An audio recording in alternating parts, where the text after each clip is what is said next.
Hello guys, আমরা চলে এসেছি বাংলাদেশ ভারত সীমান্তে। রাজশাহীতে অবস্থিত এটা, চরমাইজদি গ্রামের পাশে আর কি। এদিকে আমাদের বাংলাদেশ সীমান্ত এবং বাংলাদেশের জমি জমা সব এদিকে আছে। এই গ্রামটা হচ্ছে চরমাইজদি গ্রাম। এটা চরমাইজদি গ্রাম।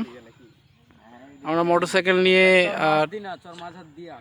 মাজার দিয়ার না, চরমাইজদি লেখা আছে মনে হয় কোনো জায়গায়, মাজার দিয়ার বলে। আচ্ছা, চরমাজার দিয়ার। তো আমরা এখানে আসছি টিবাদ হতে নৌকা করে চরের এপারে আসছি, তারপর ওখান থেকে মোটরসাইকেল নিয়ে আসছি আমরা এই সীমান্তের এখানে।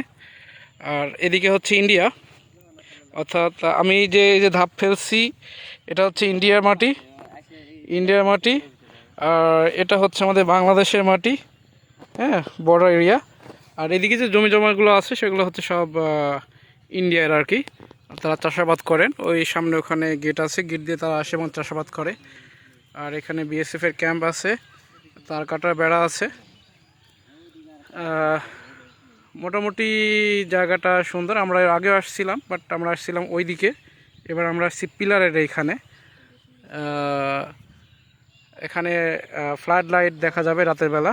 এখনও সন্ধ্যা হয় নাই, সো লাইট জ্বালানো হয় না এখনও। আপনারা দূরে দেখতে পাচ্ছেন যে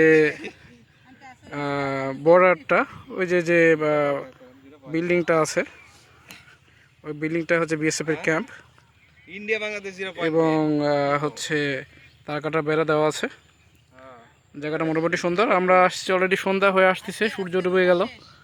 আমরা কিছুক্ষণ পরে এখান থেকে ব্যাক করব। এখানে বাংলাদেশে গ্রাম আছে, বাড়িঘর আছে, তারা এখানে চাষাবাদ করে।